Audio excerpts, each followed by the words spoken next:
इस वीडियो में हम लोग देखेंगे कि स्लाइड एनिमेशन का किस तरह से इस्तेमाल करते हैं एंड्रॉयड में एक्टिविटी से ट्रांजिशन करते हुए मूव करते हुए। ठीक है। और ये जो तरीका है इसमें कोई लाइब्रेरी यूज़ नहीं करेंगे हम। एंड्रॉयड का डिफ़ॉल्ट एनिमेशन आता है, सिंपल तरीका है और इजीली क्रिएट हो जाएगा, वही करेंगे। और ये जो तरीका है इसमें हम लोग एनिमेशन यूज़ करेंगे कि जब एक एक्टिविटी से दूसरे एक्टिविटी या फिर फ्रेगमेंट से दूसरे फ्रेगमेंट में जब भी आप मूव करो तो एक स्लाइड एनिमेशन शो होता है। और तो सबसे पहले यहाँ पे स्टार्ट करेंगे हम ट्रांजिशन के लिए। तो मेरे पास यहाँ पे एक एक्टिविटी है नॉर्मल सा, और इसका लेआउट पेज आपको दिखाता हूँ मैं यहाँ पे।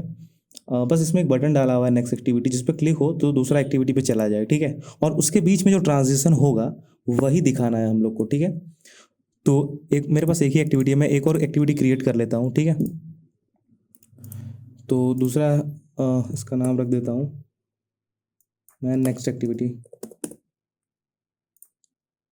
तो ये मेरे पास दूसरा एक्टिविटी तैयार हो गया है। ठीक है। इस पर कुछ है नहीं, तो मैं इसमें टेक्स्ट व्यू डाल देता हूँ सो दैट आपको कुछ दिख जाए।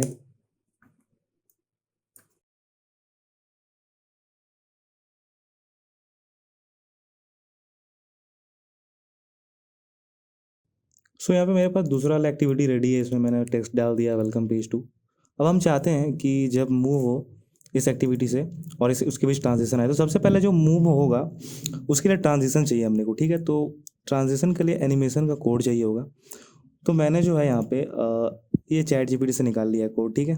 आप इंटरनेट से कहीं से भी निकाल सकते हो, जब भी कोई भी थर्ड पार्टी कुछ न्यू सीखना हो आप लोग कोड निकाल लो कहीं से भी। ठीक है। बट आपको लॉजिक समझ में आना चाहिए, क्योंकि एंड्रॉयड ऐसा चीज़ है, किसी भी टाइप का डेवलपर हो उसको लॉजिक समझ में आता है, बट हर कोड जो है याद रखना पॉसिबल नहीं है। ठीक है। जो भी लोग सीख रहे हो तो ये मत सोचना है कि यार हर चीज़ याद रखना पड़ता है, कुछ याद नहीं रखना पड़ता। ठीक है। आपको समझ में आना चाहिए। और ये सब जो जो लिखा हुआ है ये तो बेसिक चीज़ है। ठीक है। ये सब जो नेम स्पेस वगैरह है तो ये आपको पता ही होगा। बस थोड़ा बहुत कोड होता है जो आपको समझ में आना चाहिए। बाकी आप जो भी यूज़ करो थर्ड पार्टी, लाइक कैमरा हो कुछ भी यूज़ करो, तो उसका उसका उसका मॉड्यूल पढ़ लो, बस हो गया। तो मेरे पास ये दो कोड है। ठीक है। अभी देखो मैं समझाता हूँ पूरा, ऐसा नहीं है कि नहीं समझाऊंगा कोड। तो देखो अभी समझाते हैं। तो सबसे पहले रेस्ट फोल्डर होता है जिसमें हम सारा रिसोर्सेज लिखते हैं, इसके अंदर जाएंगे और एक डायरेक्टरी बनाते हैं। अब डायरेक्टरी में आप चेक करोगे यहाँ तो बहुत चीज़ें होती है, फॉन्ट वगैरह, कलर वगैरह। तो हमको एनिमेशन बनाना है तो उसके लिए एनिम करके स्टार्टिंग में है। ठीक है। इसको चूज़ करना है, ओके करना है, एनिमेटर मत करना है, एनिम करना है। इसके अंदर दो हमें रिसोर्स फाइल बनाना होगा जो जिसमें कोड होगा एनिमेशन का। ठीक है। जो मूव होगा तो एनिमेशन रिसोर्स फाइल पे आप क्लिक करो और इसका नाम देंगे हम slide slide in right slide in right. Okay, एक हो गया। और एक दूसरा भी बनाते हैं, इसका नेम होगा स्लाइड आउट लेफ्ट। ठीक है। नेम तो आप अलग भी रख सकते हो, ये जस्ट मैंने ऐसे ही दिया है समझ में आने के लिए। ठीक है। ये दो चीज़ हो गया, ये रहा। ठीक है। अब इसमें कौन सा कोड चाहिए, ये सिंपल वाला कोड चाहिए। तो स्लाइड इन राइट में मैं इसको कॉपी पेस्ट करता हूँ। ठीक है।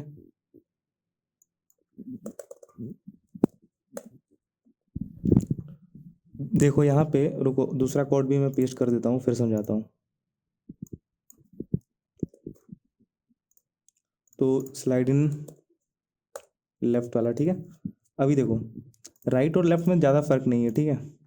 ये तो बॉयलर प्लेट है। ठीक है। ये जो पहला सेट वाला कोड है ये एनिमेशन का पहले से है। ये जो बीच का कोड है यही मेन कोड है एनिमेट करने का। ठीक है।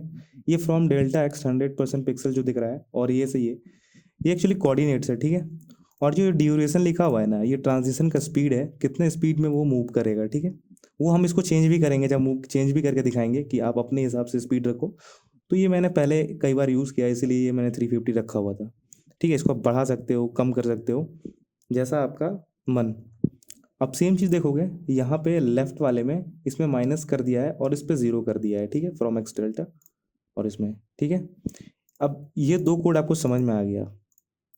अब यही दोनों का गेम है, समझा, कि इधर से जाएंगे और राइट से लेफ्ट टू राइट जाएंगे। तो अब यहाँ पे बेसिकली कोड करते हैं सिंपल सा। तो मेरे पास मेन एक्टिविटी में एक बटन, नेक्स्ट एक्टिविटी, इसका आईडी मैंने नहीं दिया है, आईडी दे देते हैं मूव बीटीएन। तो मैंने एक आईडी दे दिया है। अब क्या करते हैं कि एक इससे नेक्स्ट एक्टिविटी पे जाना है तो वेल बनाना पड़ेगा। Val move equals to find view by ID, और टाइप में बटन पास करेंगे क्योंकि बटन है।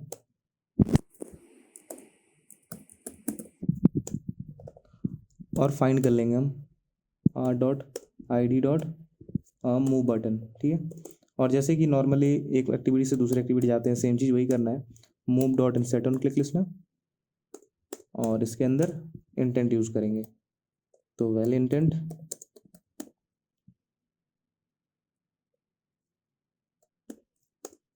Equals to intent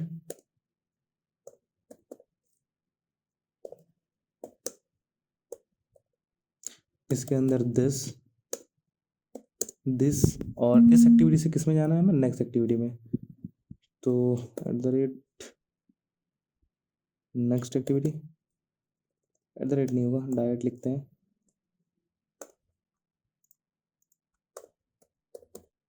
next activity colon class dot जावा। उसके बाद यहाँ पे इस एक्टिविटी स्टार्ट कर देंगे, स्टार्ट एक्टिविटी, इसके अंदर इंटेंट पास कर देंगे। तो ये जो एक जगह, अच्छा ये स्टार्ट एक्टिविटी नहीं लिखा है, अभी आ गया।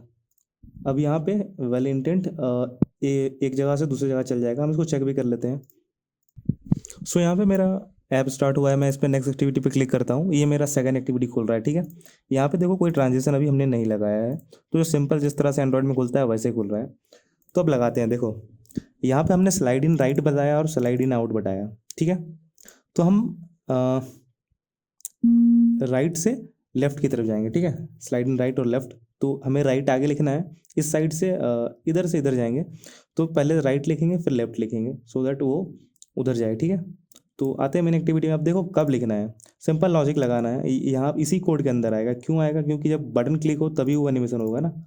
तो उसके लिए एनिमेशन के लिए बाय डिफ़ॉल्ट आता है एक मेथड, उसको हम लोग ओवरराइड करेंगे। तो ओवरराइड पेंडिंग ट्रांजिशन करके उसका नेम है, ठीक है। ये देखो ओवरराइड पेंडिंग ट्रांजिशन, ये आ गया।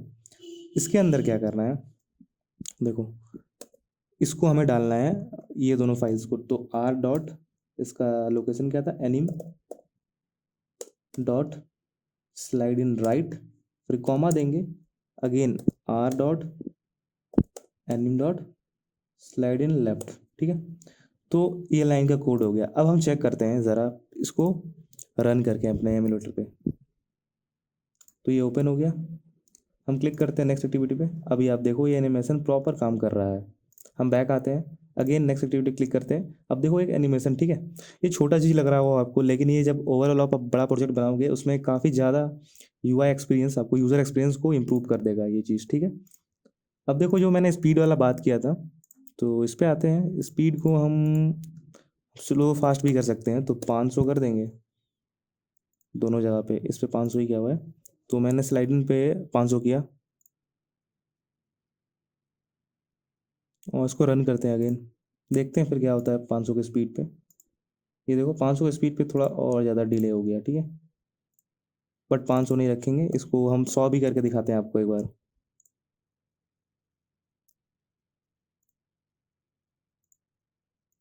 100 पे देखो काफ़ी ज़्यादा फास्ट हो रहा है, ठीक है। तो इसी तरह से आप 300 रखो या 350 रखो, मैंने 350 रखा था, ठीक है। ये स्पीड मुझे सही लगा अपने एप्लीकेशन के अकॉर्डिंग, मैंने अपने मल्टीपल ऐप्स में ये ट्रांजेक्शन यूज़ भी किया है, ठीक है, ये देख रहे हो। तो कुछ इस तरीके से आप अपने यूज़र एक्सपीरियंस के ऐप को इंक्रीज़ कर सकते हो, ये स्लाइड वाला ट्रांजिशन यूज़ करके अपने एक एक्टिविटी से दूसरी एक्टिविटी में मूव करने के लिए। सेम चीज़ का फ्रैगमेंट्स वगैरह में भी यूज़ कर सकते हो, ठीक है। तो इतना ही था आज के इस वीडियो में। आई होप आप लोगों को समझ में आया गया होगा वीडियो। तो मिलते हैं नेक्स्ट वीडियो में, तब तक के लिए गुड बाय।